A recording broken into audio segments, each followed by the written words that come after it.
Good morning, this is the Agribusiness Report. I'm Brandon Blue. Last week, Iowa farmers harvested 1/4 of this year's corn crop in just 7 days. And nationally, market expectations are that at this time next week, 85% of U.S. corn will be in the bins. A wet growing season and a late harvest season are almost in the books.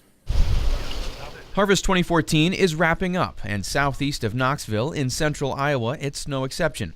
On Wednesday evening, farmer Roland Schnell was navigating his combine through a hilly cornfield just as the sun began to set.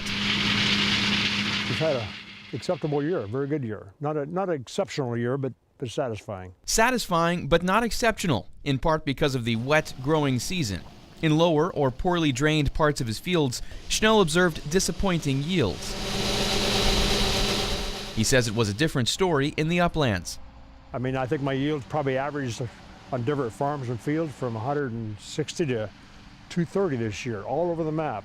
But there's another reason this year's harvest is in some ways disappointing: low commodity prices. 2014 was a little bit of a wake up to reality.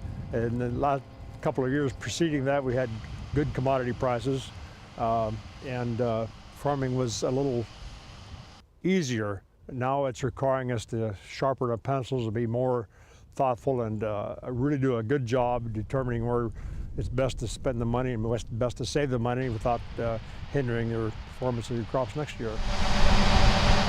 Schnell has already finished harvesting this year's soybean crop and expects to wrap up his corn harvest next week. After that, he expects to move on to field preparation for next year's crop, as well as purchasing next year's inputs, like seed.